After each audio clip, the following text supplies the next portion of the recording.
Hello everybody, my name is PokeMitch, and as always, thank you so much for being here today. So, today, I'm finally getting into my Darkness Ablaze booster box. I got this on launch day. I've just been sitting on it for so long. I opened up 2 Darkness Ablaze Elite Trainer boxes, and a couple of the Check Lane blisters and 3-pack Flareon and Eevee promo blisters. So I opened up a little bit of Darkness Ablaze. But I've just been sitting on this for so long, and I figured I've finally got the time, and figured why not just get into it, you know? I'm currently waiting for my Champions Path pin boxes to arrive. The smaller 3-pack pin ones have been delayed, and I'm still waiting to receive them. I ordered them through EB Games. We'll crack into this while I yammer on for a bit. I pre-ordered them through EB Games, and yeah, I'm still waiting to receive them. So they've been delayed, so I'm really hankering to get into a little bit more Champions Path, having only opened the 1 Elite Trainer box. So I really want to get into that, which will be very soon. But yeah, I figured let's do this. So, my own personal chase cards, of course the Charizard. I would love to pull the VMAX Charizard. Also, any of the full art trainers would be totally awesome as well. The gold shiny Rillaboom. There's a few I'd be very happy with. But I figured I haven't opened much Darkness Ablaze for a while, so why not? Let's get into it. So, I suppose, I don't know, I'll alternate left and right. I was thinking how I wanted to do it. If this video goes for too long, I might cut it into 2 parts, but we'll see how we go. I'll try and get it done in 1 part, just because I don't want to take too much of you guys' time. But, yeah, let me know in the comments, guys. How have you been? I feel like it's been a little while since I've done like a full-fledged video. I've done a mail video and a few other bits and pieces in my Champions Path, but I feel like it's I feel like it's been a little while since I've sat down and just opened some packs. You know, my Champions Path was a week ago at this stage, so it's yeah, it's been a little while. So how are we? Literally in the past week since I filmed that Champions Path video, the Pokemon market has gone crazy, and I'm sure you guys are aware. You know, what are some examples? Pokemon Evolutions booster boxes selling for $400, like Australian, like that is insane. I got mine a month ago for, you know, maybe 2 months ago for retail, like $150 or so. And I was planning on opening it, which I still might, but it's so much harder to open now. Like, knowing it's a $400 box at this point in time, you know, it's Evolutions. All they need to do is print more and it'll shoot back down again. But a $400 box, I don't know if I can just casually open that. But let me know what you guys think. Do you think I should open it, or do you think I should just leave it in my sealed collection for now? I'm really torn. As mentioned in one of my previous videos, they should still be printing Evolutions. I think there's some Kanto Premium Power collections or something coming out in, I want to say November or December. Which have Evolutions packs in it, 10 of them, I believe.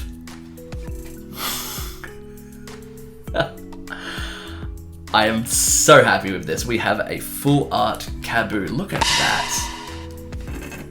Fix that light up a little bit. Oh, that is awesome. Awesome, very happy with that. We have Kayou number 186 out of 189. So we give this guy a sleeve. I didn't really have a preference. Piers is pretty cool. The Pokemon breed is pretty cool. Of course, you've got Rose as well, but very happy with it. I didn't mind at all. I just kind of wanted a full art trainer. I love full art trainers. I have a little bit of a full art trainer collection going. Maybe I'll show you guys sometime. But That is great. I'm very happy with that. But yes, Evolution's going absolutely crazy. I think due to the reprint, so there is a Champions Path reprint happening in January. The price of Champions Path has shot down quite a bit, which is great. They're no longer selling for $300 Australian for an Elite Trainer box. They've kind of settled around, you know, $160 to $200 at the most, I would say, which is fantastic. Beautiful Sizzle V. So it's a little more accessible for your average collector, just because at this point in time, the Pokemon hobby is crazy. It's such an unprecedented time. It's one of those things where it is really difficult for new collectors to get involved. I very much feel like at this point in time, I'm sure it will settle. I'm confident it will settle.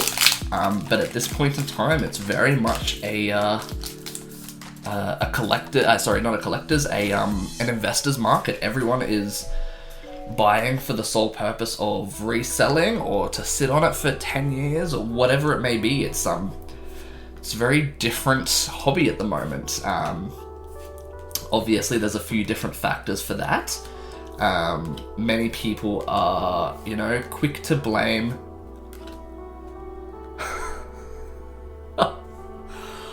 Oh my goodness, we have a gold big parasol. Wow, look at that. Number 199 out of 189. We are off to a crazy good start. Wow. I'm speechless. I don't know what to say. This box has just been sitting on my desk for like 2 months at this point in time. I don't know what to say. Oh man, I love that. Oh, okay. Yeah, so as I was saying, before we got kindly interrupted by this gold card, there's many factors, but everyone is very quick to blame, you know, Logan Paul, Logic, Justin Bieber, whoever, all the big name celebrities that are getting in on the hobby, and it could very well be. It's certainly not the only factor. You know, I'm not going to single-handedly blame Logan Paul or one single person for the market increase. That being said, I don't. Might be controversial to some people, but definitely like go off in the comments. I love discussing Pokemon. I love discussing the market and, you know, theories and stuff. So please go off in the comments whether you agree, disagree, what you think about it.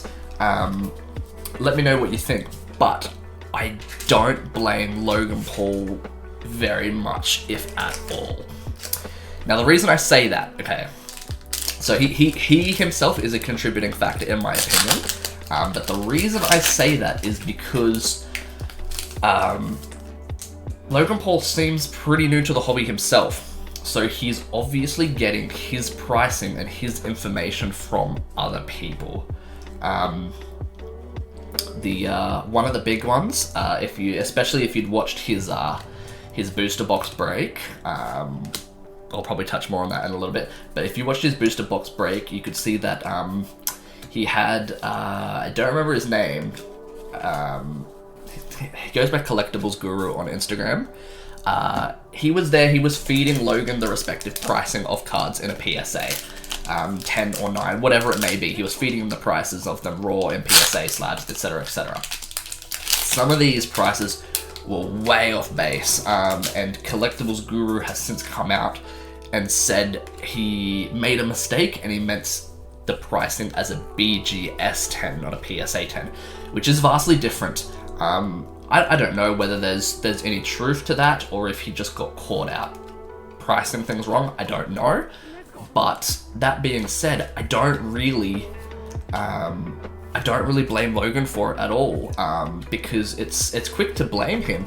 But being new to the collecting game, of course he's going to listen and go by the pricing that other people tell him. You know, if someone's been collecting for significantly longer than him or is supposedly a you know, quite a knowledgeable person on the subject, of course he's going to listen to that, and of course he's going to believe the prices that are mentioned. So I can't really fault Logan. You know, if there's someone that's been in the market and in the collecting game longer than he is, who says this card is worth X amount, he's going to listen to that because he doesn't know the prices himself yet. So I don't fault him enough personally. And that being said, there's a lot more people to blame. On the flip side of that, some people would argue that, you know, celebrities or people with a lot of money or whatever it may be have some kind of ethical or moral obligation to not manipulate the prices. So let's say theoretically, I don't keep track of a lot of the Wizards of the Coast prices like constantly up to date personally. I'll check them every so often, especially you know, in today's market and climate of the we got a spicy Fireboy. I would love the full art of this. I would love it, but I'm not going to complain. This is an awesome card. I'm very happy with that. Let's use him as a good luck charm. Let's stick this right here in the middle.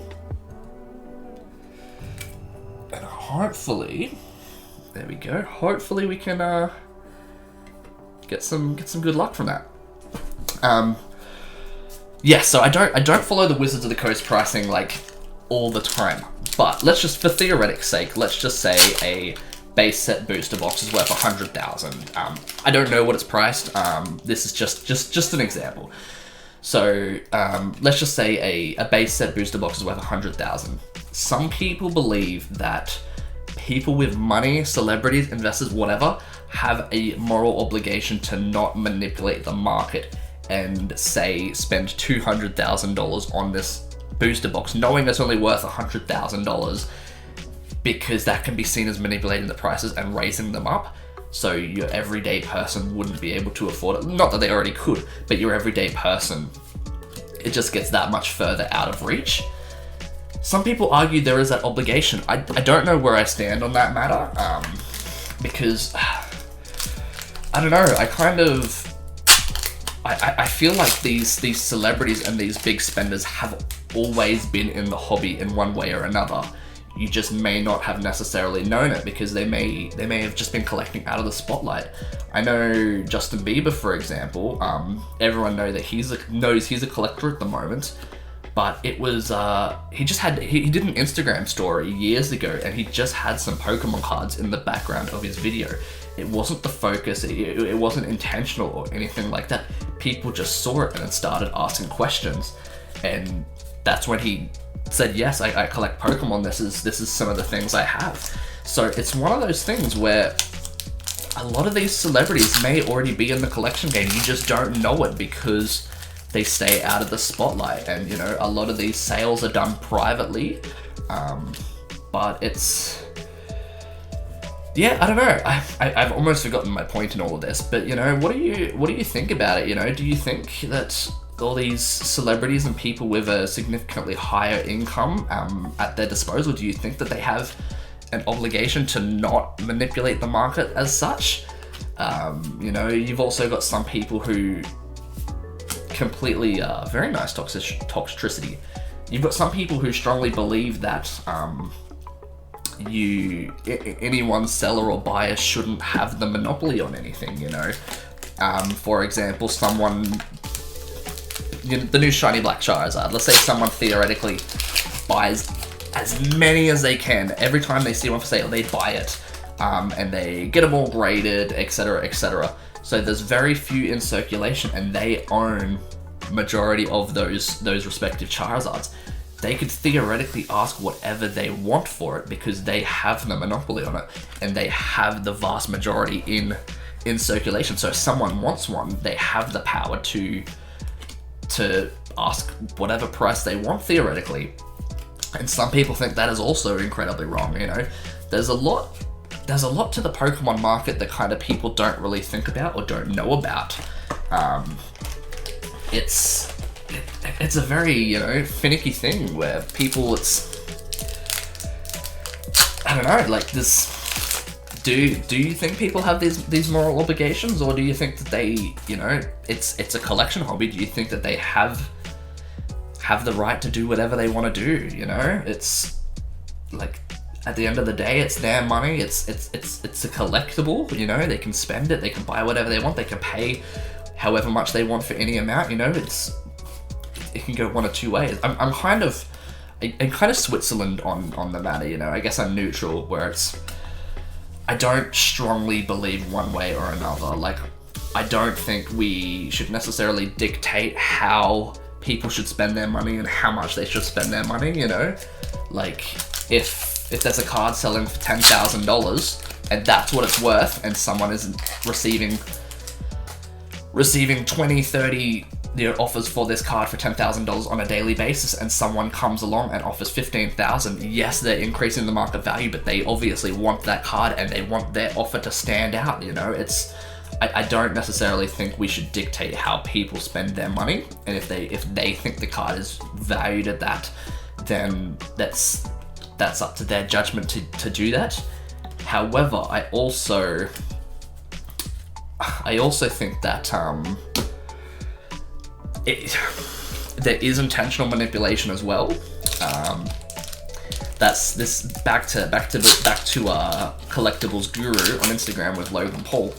Some people strongly believe that he is intentionally manipulating the market so the cards that he has in his collection become more valuable than what they already were. And some people believe Logan Paul was that platform for him, and it was very intentional, the prices he was throwing out, even though they're significantly higher than what a lot of them should be. There is also that standpoint where I don't necessarily agree we should dictate how people spend their money, but I also don't think people should intentionally manipulate the market if that's what's happening. There's of course there's no way to necessarily prove or disprove that that's what's happening, but that's kind of where I stand. I think I'm in the middle of it a little bit, where it's one way or another. I think it's also a little bit of FOMO, you could say, or fear of missing out. It's kind of hard to put into words. Like, base set Charizards, for example, have just shot up into price, and me, for example, as a casual collector, and honestly, at this point in time with the pandemic and everything, a low tier job income, I don't have a very high disposable income. For myself, it's getting harder and harder to see myself getting a base set Charizard, even just raw. But that being said, there is also the argument that as a collector, I had the past 20 years to get one if I wanted one. I could have gotten one 5 years ago for $50, whatever it was, And it's one of those things where some people argue that people are only getting upset because the price has gone up, but they could have gotten one anyway. It's more so it's further out of reach for it. I don't know how to put it into words. But it's one of those things where it's I see both sides of that argument too. That there has been plenty of time in recent years to have purchased one and to have attempted to get a Charizard. But that being said, there's also new collectors in the game who will not have the same opportunity to get one. Kids. It's such a fine line. You have kids coming of age that are collecting Pokemons, and their fathers or mothers may have been a collector as a child, and they want to relive that with their children, and it's not feasible. But that being said, you could also say that the hobby isn't necessarily built for new collectors to get the vintage stuff. It's just that's kind of how it works with anything. It's not just Pokemon. Like sports cards, for example. I don't collect sports cards, but if I started collecting basketball cards, if I wanted to go get a 1990 rare Michael Jordan card, it's I'm a new collector, so it's gonna be incredibly difficult for me to get something like that. But as a new collector, that's not the market, if that makes sense. You know, like the Pokemon company or the basketball company, whoever makes the respective trading card, they're not making these cards thinking, okay, we need to print these enough, so 20 years down the track, when the people who are collecting now, when they have children and they want to get their children into collecting, that there will be enough in circulation for it to be reasonable. Because that's not something that they really consider, and I don't necessarily think it's their obligation to consider that. You know, it's a very fine line. Oh, excuse that wobble. Bumped my tripod. It's a very fine line, I feel like. So there's, you know, as they say, there's two sides to every coin, but, you know, I'm so curious. I've said this so many times already, but, you know, just definitely let me know in the comments, like, what your thoughts on the matter are. I'm very interested. You know, like I said, I'm very neutral on the matter. I can understand and I see both sides. Especially as I'm not a new collector. I'd say I'm a I don't know what the term for it is. Gorgeous Crobat. I'd say like a mid-tier collector, I guess I'd put it. I collected when I was a child.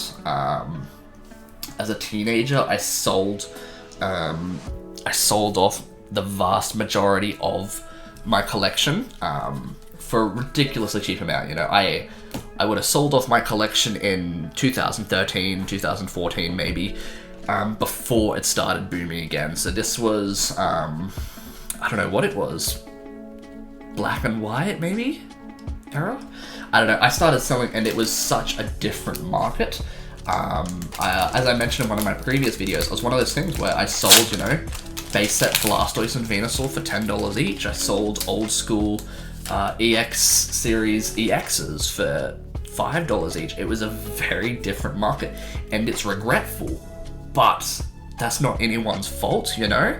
And see, I can repurchase that. So for example, one of the cards I would love to get back in my collection again that I've been keeping an eye on it, but it's very expensive, is the Unseen Forces Lugia EX. The colorless normal type one. I'll put a picture right here somewhere. But I would love to get that card again. It was one that I sold for $20, $30, and it is now a $300 card. It's just how the market evolves, you know, as time progresses. They become more and more scarce, you know, the ones people already have in their collections get damaged over time, get lost, get thrown away, whatever it is. And it's just one of those things where it's how the market progresses. So I was a mid-tier collector. Collected as a child up until early EX, and then sold everything for ridiculously cheap.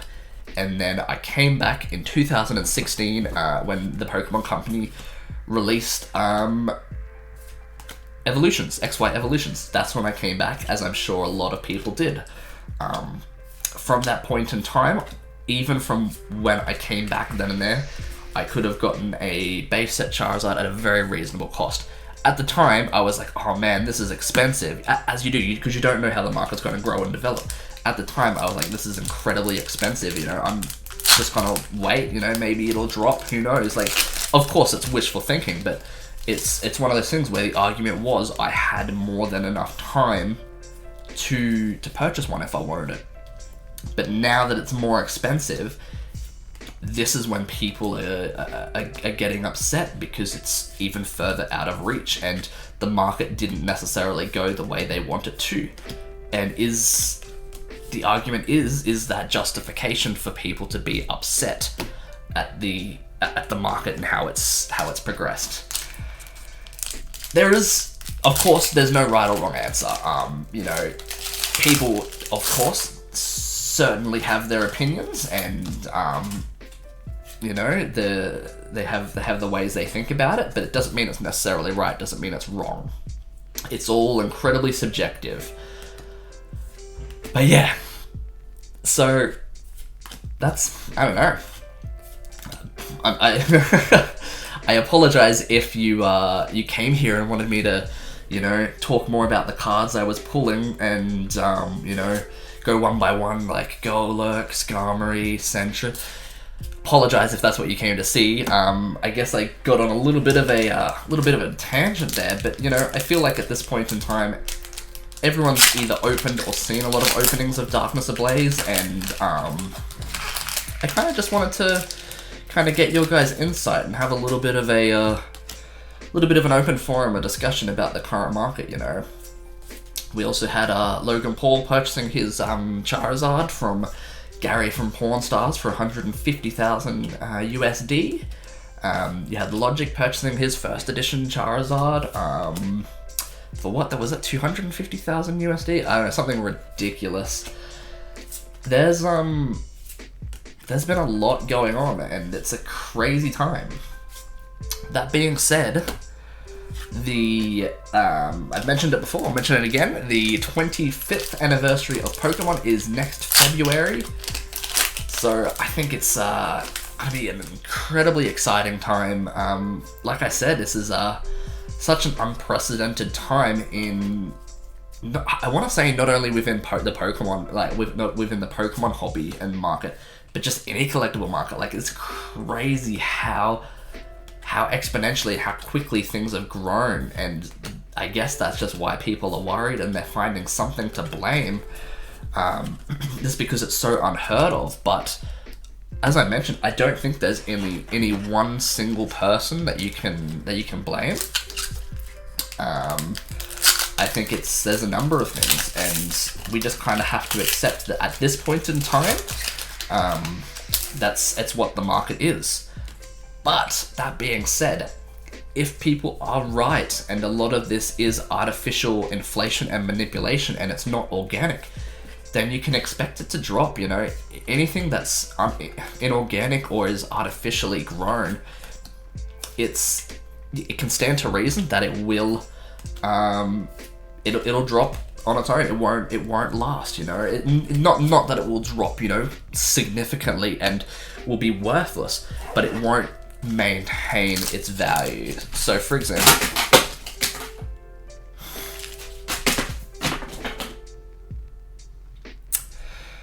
well, there goes my stack of cards that I'd been piling up. Bear with me for 1 minute, I'm gonna fix all this up and I'll be right back. 1 minute, 37 seconds later. Okay, I am back. I apologize for that. The pile just got a little too high and it just slid all off my all off my desk. And I didn't want to risk rolling over them on my chair or anything like that.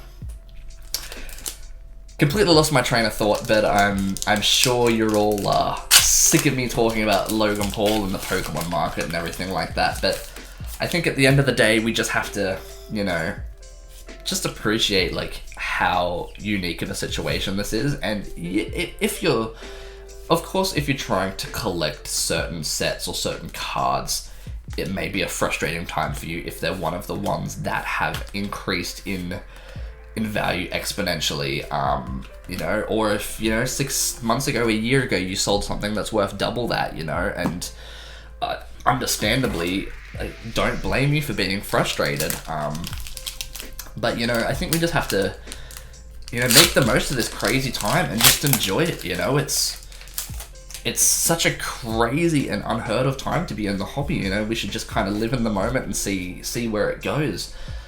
You know, things will, I'm so confident things will settle down and, you know, we'll, you know, kind of go back to semi-normality, whatever that may be. I don't think these insane prices will hold together. They may slowly creep up back to this point eventually and become a norm, but it won't be so rapid and spontaneous and, you know, so quick. But, you know, yeah, like I said, been rambling on about this for way too long. I apologize if, you know, it's not the content you thought you were going to get or you wanted, but I just love talking Pokemon, and, you know, I definitely want to hear what you guys think of the matter. But yeah, it's pretty crazy time, but it's an exciting time, and I think we just need to see where it goes, you know. I think I mentioned in my, I think it was my Legendary Heartbeat box opening, I mentioned it's a crazy time. We just need to kind of see what happens and make the most of it, you know, ride the wave, and you know, it is what it is, you know. But yeah, so yeah, let me know what you guys think. I'll shut up about it now, but let me know what you guys think, and let me know what you're collecting at the moment, because it's very difficult to get a hold of products that aren't the new accessible stuff, you know. Sword and Shield base, Rebel Clash, Darkness Ablaze, it's all pretty accessible and easy to get at this point in time. So that's kind of the only things that we can that you can get a hold of easily. So, you know, like, I'm very curious as to what we're collecting at the moment, what we're wanting to pull and find. I myself, as mentioned, am waiting for a few Champions Path products. I'm still kind of on the hunt for some of those Zards. I have opened one Elite Trainer box. It wasn't too bad. I pulled a Galarian Cursola V, Full Art V, and a Lucario V standard. So it wasn't too bad. Got a couple Hollow Energies. Gorgeous Butterfree. Don't actually have this one yet. I'm very happy to add this to the collection. Yeah, so there's a few Champions Path things that I want to hopefully pull. That's it, I think. Oh, actually, yes, I was gonna say, I thought I saw some packs hiding in the back there. Last two here. But yeah, what are you guys collecting? You know, has these price increases and the surge in the market kind of altered what you're collecting, or altered how you're collecting, or anything like that? I've been buying a little less product just because I find there hasn't been as much of it to buy. Because it's, like I said, a lot of it, when you go to your local supermarket or department store, a lot of it is just Sword and Shields, you know, Rebel Clash and Darkness Ablaze. Which, if that's what you're collecting, it's fine, it's fantastic. But if you want a bit of variety, or you want something else, there's not a whole lot of options. If you want anything other than those, you're going to be paying a bit of a premium. Even Sun and Moon, lucky last pack, we get some last pack magic for the Zard. Even, yeah, as I was saying, even getting Sword and Shield booster boxes, most of them are expensive, but it is what it is, and you just kind of have to see what happens and what comes from it. Alright. Lucky last, Simisear, Dog Trio, Rowlets, Wishy Washy, Cufant, Sinisty, oh, skip that one, Phoebus, Bound Sweets, and a Sizzle VMAX for our last pack. We had the last pack magic. It's no Zard, but it is a gorgeous full art nonetheless. Alright, grab these guys and I'll do a little bit of a recap.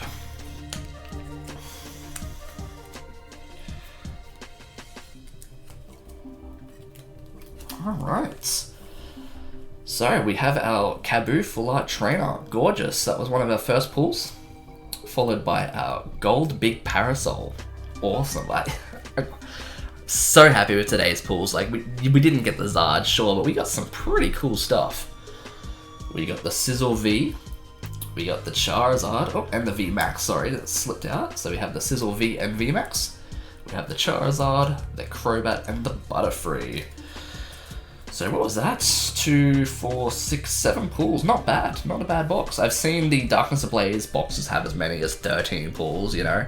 But even though I got on the lower side of the pulls, there were some really good pulls between these two here and the Charizard. And even the Crobat is still worth a bit being playable.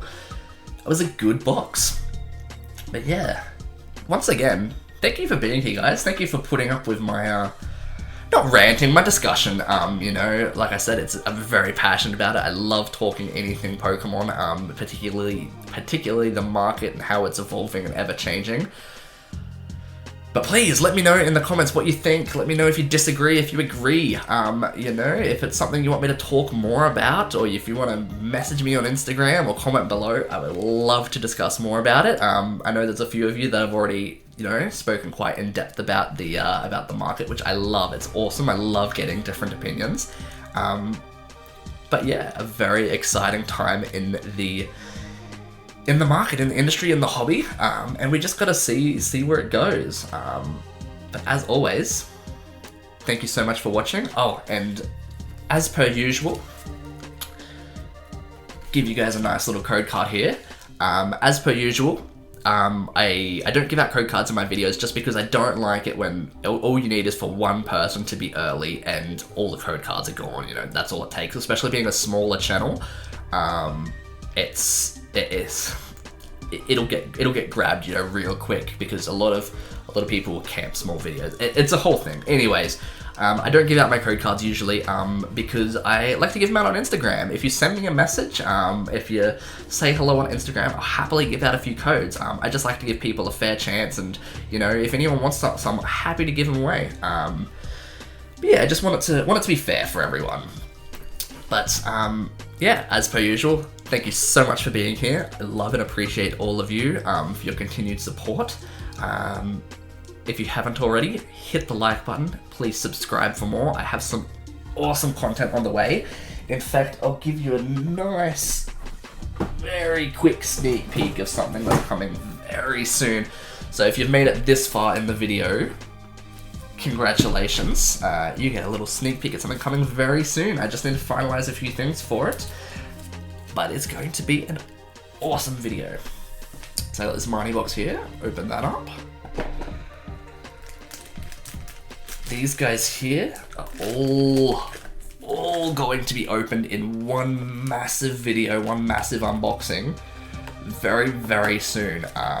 So a nice little, got a few other bits and pieces floating around that I will open, but these guys in particular have a massive unboxing coming very soon, just finalizing a few things, so you will not want to miss it, so please hit the subscribe button. But yeah, just a little sneak peek, a little reward for you for hanging around for this long. Thank you for putting up with my ranting. Love and appreciate all of you, and I will see you in the next video. Bye guys.